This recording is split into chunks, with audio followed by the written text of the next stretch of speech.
આજરોજ Morbi ward number 4 ના ઉમિયાનગર અને ઢાળ વિસ્તાર સહિતના વિસ્તારોમાં જે પાણીની સમસ્યા છે એ સમસ્યાને સમજવા જાણવા માટે હું સ્થળ મુલાકાત લીધી છે। ત્યારે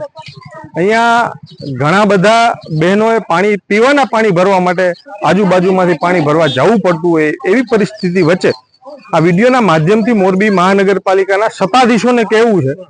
કે જે આ લોકોને પાણીની લાઈન આવે છે એમાંથી ઘણી બધી પ્રાઇવેટ કંપનીઓ વચ્ચે આવે છે, એમાં પણ કનેક્શન દેવામાં આવ્યા છે। એની હિસાબે અહીંયા પાણી પૂરું પહોંચતું નથી અને જે પાણી અહીંયા પૂરું પહોંચે છે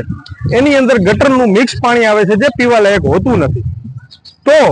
જે મહાનગરપાલિકા દ્વારા સ્વચ્છતાના નામે જે અભિયાનો ચલાવવામાં આવે છે, જે ટેક્સ ઉઘરાવવા માટેના જે અભિયાનો ચલાવવામાં આવે છે, તો સૌથી પહેલું અભિયાન આ ગરીબ અને પછાત વર્ગના લોકોને પીવાના પાણી પૂરતું મળી રહે એના માટેનું અભિયાન ચલાવવું જોઈએ, નહીં કે માત્ર ને માત્ર ટેક્સ ઉઘરાવવા જોઈએ। ત્યારે મેં આજે આ સ્થળ મુલાકાત લીધી છે ને આગામી દિવસોમાં આ વિસ્તારના લોકોના પીવાના પાણીના પ્રશ્ને જો પૂરતું યોગ્ય પાણી નહીં મળી રહે તો કોંગ્રેસ તમામ પ્રકારની લડત ચલાવશે।